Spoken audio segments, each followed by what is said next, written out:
All right, so in the Revolutionary War, what we need to recognize and understand first and foremost is that the Revolutionary War is an exceptionally bloody war.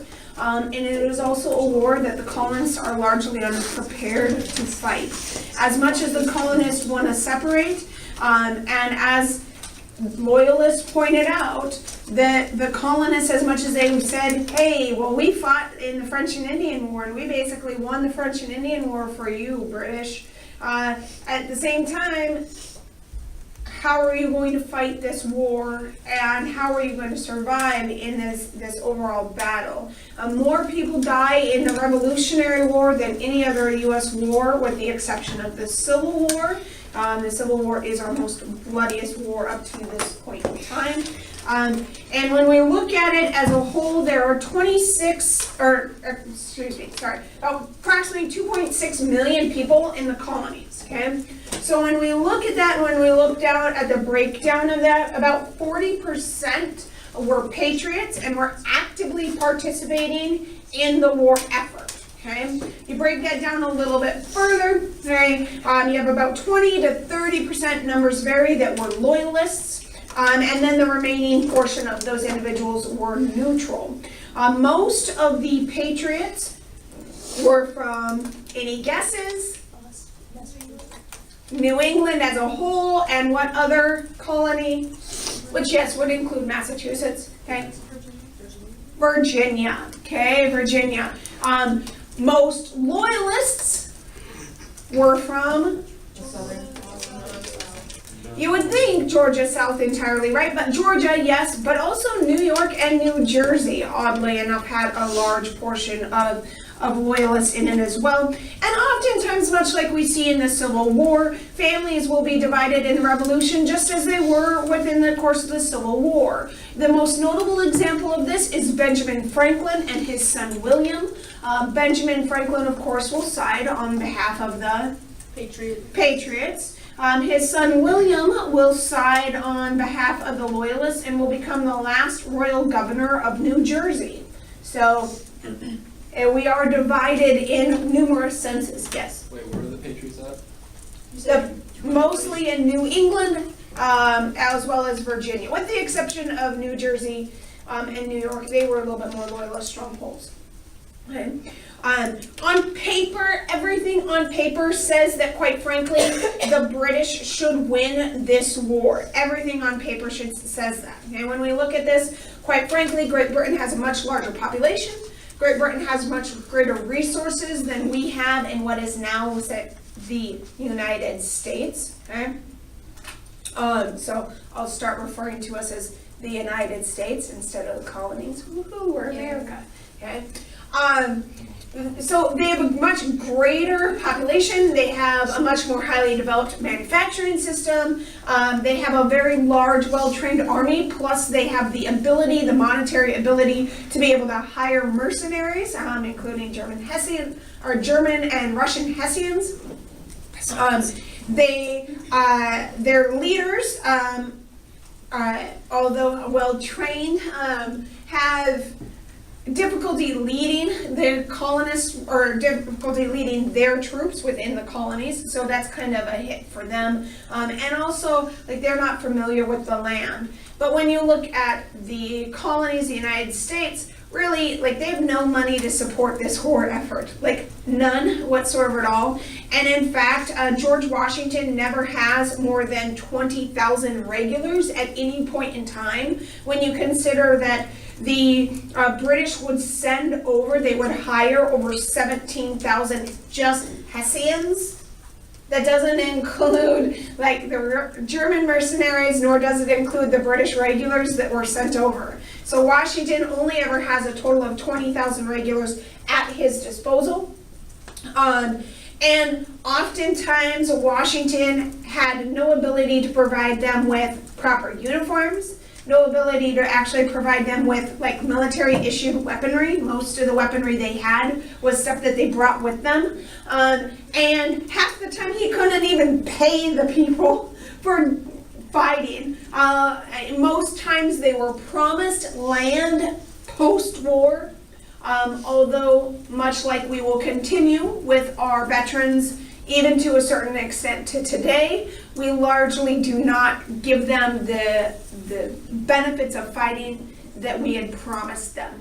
So the veterans were promised land acreage as a result of fighting, and they don't get any of that land acreage. In fact, we pretty much continue that trend of we're going to promise you something and not give it to you until until actually World War II, in which FDR finally has the foresight to pass the GI Bill. All right, so, but prior to that, we pretty much didn't give our veterans much credence for anything. So, there's also this huge question of the African Americans. On one hand, right here we have George Washington, who is a slave owner in his own right. Although George will eventually free his slaves upon his death, George actually owns fewer slaves than his wife Martha, and Martha maintained all of her slaves upon his death. Interesting, also random factoid, when George had written out 2 wills, and he'd given both of those wills to Martha and told her to destroy one or the other. So we really don't know what his actual will said. His actual will could have said, you have to free all of the slaves. Like, one of his wills, right, could have said that, and the other one could have said, well, you get to keep your slaves. And she could have destroyed the one and not the other. We don't really know what his other one said, but he had to. She picked which one was actually used. Why? Why? Yeah, why would he do that? He's a gentleman. Yeah, because he had a great love and respect for Martha. I mean, like, their romance and love affair is one that you could easily base any, like, romantic movie off today. It is pretty remarkable, actually, if you look into it. So do you think she like read both and then decided which one to use? We don't know. Nobody knows. She could have read both and decided which one to use. Yeah. She could have just any meeny miny mo and threw one in the fire and destroyed it. Nobody really knows. She gave to the slave department and said, you're free. Yeah. So we don't know, right? Oh, But so anyways, it's random kind of factoid. But there's always this question of what do we do with the African Americans? The British promised any African Americans who fought for them that they would subsequently get their freedom. George, on the other hand, does not give them that promise, but many of them hope that if they're fighting for these ideas of liberty and these ideas of all men being created equal, that these ideas would be passed to them as well, as much as they had been passed to others. And so they do believe that they will get a part of that that freedom. There is a total of 5,000 Africans who will fight for the Patriot side. And in fact, they actually fight in racially mixed and integrated units. And in fact, they will continue to maintain, interestingly enough, they don't become racially integrated, despite that we were during the Revolutionary War, until after World War II. And then we reintegrate armed forces under Dwight D. Eisenhower. But, so from Revolutionary War till it was actually 1950, I think, we remain a segregated military. So we kind of go backwards instead of like forwards in that sense. It's a little odd, but strategically speaking, the British believed that they knew they had to go in and effectively divide the North and South so that they could use the South as their stronghold. They also knew they had to effectively create a blockade, and in fact the British are so good at creating this blockade that they reduced colonial trade by 95% during the course of the war. As difficult as it was for the colonists to provide the monetary and the goods needed for the war, it only becomes even more difficult because of the effectiveness of the British blockade. And And for the Americans, we knew that we basically just had to wear out the British. We had to make it so that they no longer wanted to continue to fight the war. So Washington, going into it, knew that it was going to be a very long, drawn-out process. His soldiers, on the other hand, believed it would be over relatively quickly, because most wars always were. Historically, if you look at wars would start in the springtime, and typically wars were over In the winter. by winter. Why? Because the winter. Because it's cold and nobody wants to be fighting in the winter, right? And living in a tent or whatever else in the wintertime. So most wars historically were really short, and even wars that were longer, they had these long breaks where they really didn't fight over the winter, and then they would come back to fight again during warmer months. Okay? But he knew that he was going to have to do this. The Americans will also utilize guerrilla warfare. Now, not in as great numbers as maybe you would guess from watching, like, The Patriot. Mel Gibson. They do Okay. a lot. But we do and will utilize guerrilla tactics. Because it's being fought in the United States, in our country, we understand the land a lot better, and we can use that to our advantage. We also will try to do our best to make alliances with the enemies of Britain, including France, although our alliance with France is not guaranteed until after the Battle of Saratoga. Okay, so it takes us a while to actually affirm and to create that alliance. Yes. And then once they started to send help over, like, it was kind of like too late. Like, the war was already won. Like, Yeah, the war. By the The time boats the got French there too were really super involved, the war was at a point of winding down. Now that being said, had it not been for the French Navy, arguably we would have not won the Revolutionary War, because we needed those supplies. And does that make sense? Because of the blockade that the Brits were able to put in place, we were in a desperate need for supplies by the time of Saratoga. Okay, so, but there's never any large French troop presence. On land, on sea, yes. On land, no. so cool we've done without them. Kind of did, pretty much. I would argue no, that we would not have been able to win the Revolutionary War without the French, without the help of the French, because of the fact that the British were so effective in creating that blockade, and we had no means of breaking that blockade. There is no colonial navy.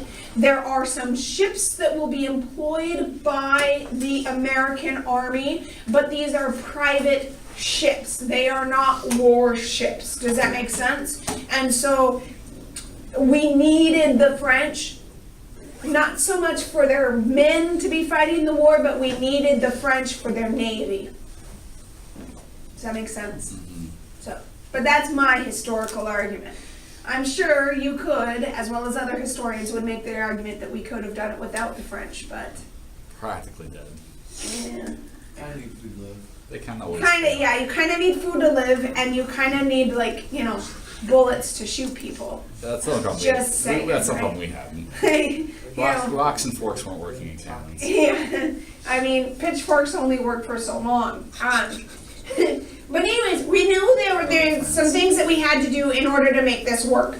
But largely early on in the war, basically from 1775, if you talk about like the first, skirmish, Lexington and Concord, all the way to 1777, things are not going very well for the colonists. Despite what the colonists would believe as a victory at Lexington and Concord, and despite the colonials being able to rally behind Bunker's Hill by being able to hold off the British at Bunker's Hill, largely after that, we see a series of defeats, or what amounts to kind of neutral or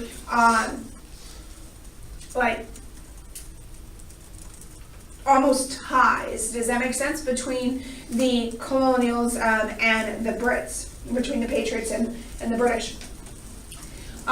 When we look at this, it becomes very, very clear when we look in August of 1776 at the Battle of Brooklyn Heights.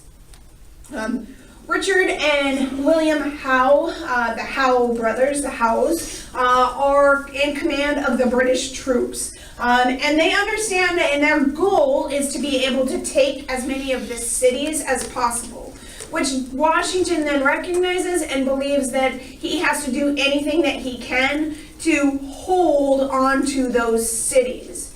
But unfortunately for Washington, he largely struggles in order to maintain it and prevent that control. Howe is able to sail south from New York, where we have a loyalist stronghold, and he lands at the head of Elk, which is a harbor in Maryland. And then he begins to march his troops through Philadelphia, or to Philadelphia, through southeast Pennsylvania, which is Quaker and also a loyalist stronghold. And the only reason the Quakers are a loyalist stronghold or loyalist supporters is because the Quakers are pacifists. They don't like war, so they don't want to be involved in the war as a whole. Does that make sense? And they just, quite frankly, are fine remaining British in order to avoid war. But the British basically burned their way all the way towards Philadelphia Creek on September 11th. This is right outside of New York. Okay, so a battle in New York on September 11th. Dun dun dun. Okay. Okay. Anyway, so Howe is able to outmaneuver Washington and his forces. He has much greater force than Washington does. And Washington, because he's outflanked by Howe, is basically forced to retreat, and is forced to retreat to South Manhattan.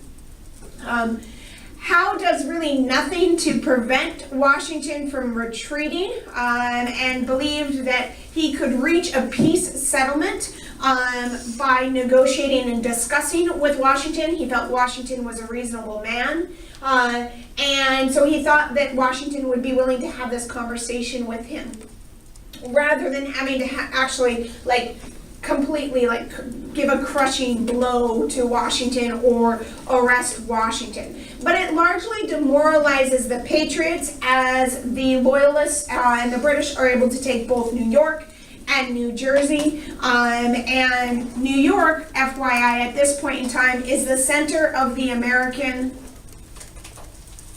government. It is where we have our capital. Does that make sense? So here we have already lost our capital of New York City to the British. Between September then of 1776 and December of 1776, our forces will go from about 20,000, 19,000, 20,000 troops down to only about 6,000 troops because of American patriots deserting Washington as a result of this. However, Washington, although being met and being asked by Howe to try to come to some sort of peace commission, Washington largely ignores this peace commission because of the fact that Howe and his men would not address Washington as the general, which is kind of ridiculous. I love human ego. Yeah, you gotta love ego, and Washington definitely has an ego. But because they wouldn't address him as the general, he refuses to even negotiate or discuss anything with them when they send this peace commission. And so as a result, Washington will then go on with his men and begin harassing kind of these British outposts and trying to attack these British outposts. In December then of 1776, we will see the battles at Trenton and Princeton, in which now the General Cornwallis is sent after Washington to, and I quote, bag the fox that is Washington. He waits till dawn to attack Washington's forces outside of Trenton. But Washington sees that he's coming, and so Washington decides to abandon his post or abandon their encampment prior to dawn. But because he knows Cornwallis is going to attack at dawn, he actually leaves the fires burning in the camp. He leaves the tents in the camp, and he tells his guards to do, or his men, his soldiers, to do everything they can to silence the wagon wheels so they move as quietly as possible out of the camp. They are not retreating, they're actually using this strategically, and they go around and they flank behind Cornwallis's men, and they begin to attack Cornwallis. This leads to what Americans believe is our first real victory here at Trenton and Princeton, and it really does begin to kind of crush a little bit of the British morale and belief that they will have this quick and early victory. But it also does help to boost patriot morale and the belief that we could actually win the war. And it also pushes Washington towards the ability to try to create a more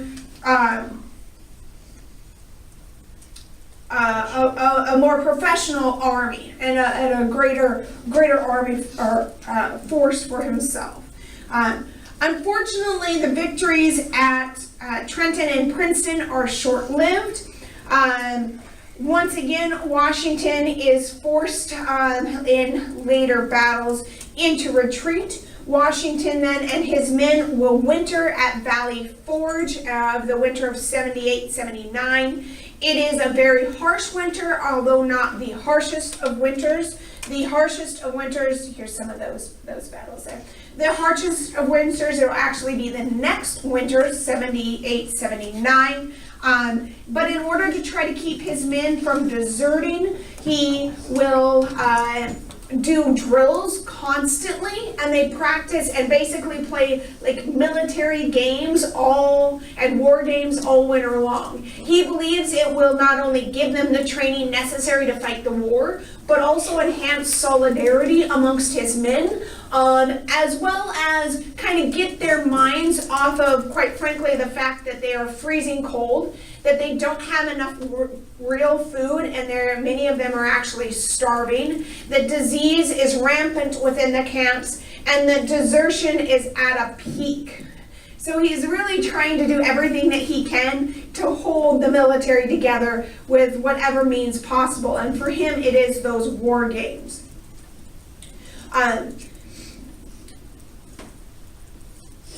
Trenton, Princeton, Okay, all right. So the British continue then to bring in and continue on this ideal of taking large cities. They're able to occupy Philadelphia, they have New York, New Jersey, and have control of those regions, and want to continue to take even greater space, including taking Ticonderoga in June. It's a port, and so they're able to push through to this region. I'll come back here so you guys can kind of see. All right, so their goal is to try to crush them through here, but then they also go up the Hudson and are trying to take all the way up the Hudson so that that way they can not only control the Hudson but the St. Lawrence Seaway. Does that make sense? Which would again help to create that blockade and prevent any products from being smuggled in to the American troops. Okay? Yeah, because the British still have Canada, but even though the British have Canada, there are French loyalists in Canada, including in Quebec. Does that make sense? And so there's a possibility that those French would be able to get products to the American troops through the St. Lawrence Seaway. Okay? And so that's really what they're trying to cut off, is to cut off that. They'll also work within the South and within their southern kind of stronghold to as well kind of create a force in which they kind of smush them down. Does that make sense? From two sides. It makes sense if you think about it strategically, militarily, to come at your enemy from multiple angles. And that's really what they're doing. So up here at Fort Ticonderoga, they have a major British attack, and they will send John Burgoyne from Canada with additional troops, and he will march down there to meet Howe, who will be coming up by sea. Washington finds out about the British coming down from this area, and he's able, with the help of Benedict Arnold, because of spy knowledge that Benedict Arnold was able to gain, he is able to find out that the British are coming in, and kind of able to meet them a little bit more head on.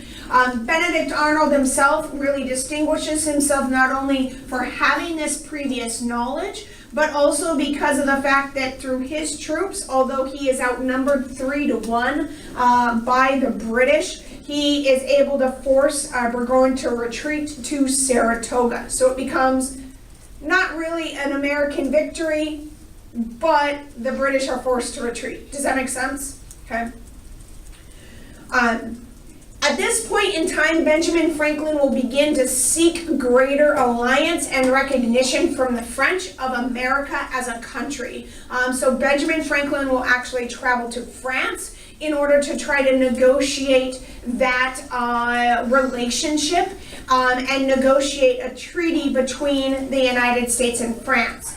But unfortunately, France is not quite ready to join the war effort. They truly don't believe that America will be victorious, largely because of the fact that America, at this point in time, although we've had a little stalemates and been able to kind of force the British back a little bit here and there, we've had no major victories. Does that make sense? Okay. There's not been any big thing that has happened at this point in time. And so Saratoga becomes an absolute key. We need to be able to defeat Saratoga with anything and everything that we possibly can, okay? We understand that it will be our most important victory, because if we can win at Saratoga, we can convince the French to join our cause. If we lose at Saratoga, the idea of getting France on our side, not going to happen. Now, Benedict Arnold, who has already distinguished himself, okay, previously, will also take a critical role in the Battle of Saratoga.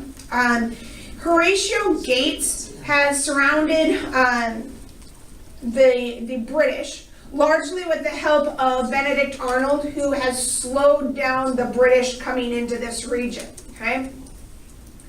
And largely, again, Benedict Arnold is able to do this because of communications between him and people who were fighting for Great Britain, but were more loyal to the colonists than they were to the crown, okay? And so, strategically and militarily, Benedict Arnold has been doing actually a really, really good job working these strategic angles necessary in order to find out this information. Because of Benedict Arnold, Burgoyne is forced to surrender to Horatio Gates and forced to surrender his 6,000 troops at the Battle of Saratoga. It is a critical victory for the colonists. What happens in the battle itself, really not that important. But understand two things that are important. The role that Benedict Arnold plays, or believes he plays, okay? And also the fact that it creates a key turning point in the Revolutionary War because the French join in, okay? So that's the significance of Saratoga. They're never going to ask you about specific things and what happens or whatever else, but they're going to ask you about turning points and things. Does that make sense, guys? So you don't have to know the key strategies of what happened during the battles and whatnot, okay?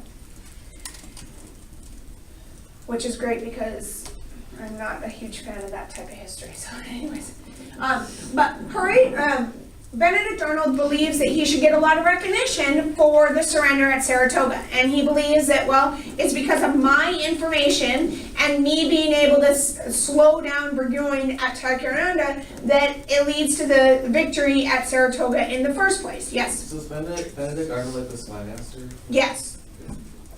And he becomes a spy master for the other side.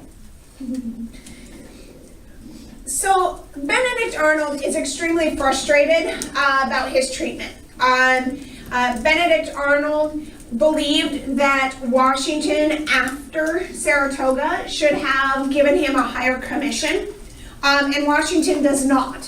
He also believed that Washington should have given him a lot more praise for his efforts, and Washington does not. Maybe it's because we're in the middle of the Revolutionary War. I don't know. You know, Washington's a little preoccupied with other things at the moment. But either way, Benedict Arnold feels slighted by Washington, that Washington has not, given him and sung him enough praise. And so, frustrated over his treatment, Benedict Arnold will become a traitor. He basically resigns his command on the front lines and convinces Washington to give him control of West Point, our military academy, which, yes, already exists in the United States, okay? It's not West Point as we think of it today, but it's a training facility. Does that make sense for our Same militia? location? What's that? It's like same spot? Yeah, yeah.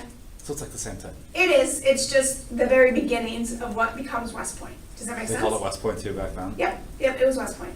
Wow, Okay. old school. Yeah. Okay. Long standing. Like, that's where George Washington went too, right? Yes. And wrote a lot of the famous Civil War articles too. Yes. And like half the presidents. Yes. So it's the West Point, okay? The West Point. But he convinces Washington to make him head of West Point for a very specific reason. He plans on selling the military academy to the British. And this becomes his kind of evil plot and his demise, right? Washington finds out that this is his plan, okay? And Washington orders Benedict Arnold to be arrested. Benedict Arnold ultimately flees to London, where he gets a pension from the British Army. Benedict Arnold was one of our best generals in the Revolutionary War. So him defecting to Great Britain was a great blow to our strategy, to our ability to know what the British were doing, because, like you say, he was kind of the spy master, right? And was able to get us all this information. And there are some that argued that he was actually a better general than Washington. But he didn't get the credit that he thought he deserved, so he became a traitor instead, okay? And his name becomes synonymous even to this day with being a traitor, okay? With being a traitor to your country or a traitor to the cause, being a Benedict Arnold, okay?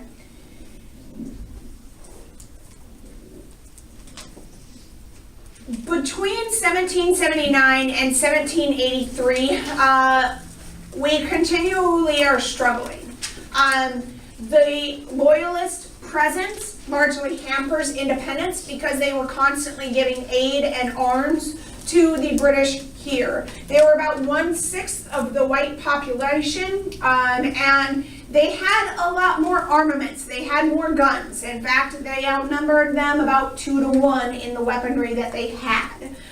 Part of this is because of the fact that the British Crown, specifically pre-war, were taking away the guns of people that were so-called patriots. So it does become difficult for them to continue to wage that war. And on top of that, when we look at this, they understood the position that they were in, right? The Loyalists doubted that really it was a government that was by consent, and they believed that as citizens of the British Crown, they had already consented to whatever terms Great Britain was putting upon them. Their position was extremely risky. They stood to lose everything if the colonists lost. Does that make sense? Or if the colonists win, where do you go if the opposition wins? So they're going to help support the crown as much as possible because it is so difficult for them as well. Slaves, as we've talked about, routinely backed Britain. In fact, numbers anywhere from 50,000 to 100,000 slaves will flee and leave their patriot masters and will go to fight on the British side.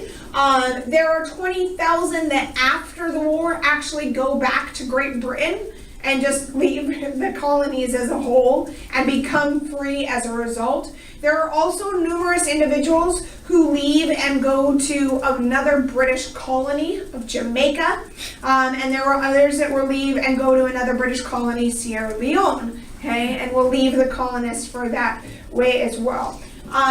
The war itself also will create a large number of white refugees. About 60 to 70,000 British will leave for other parts of the British Empire, and will also leave up to Canada as well. And the natives, quite frankly, just looked at who do we have the best shot of survival and who is going to give us the most. Well, at this point, the British, because of the proclamation line, they believed that the Brits would give them the most benefit of the doubt. We'll pick up with the winner here in just a moment, or tomorrow, I guess. I need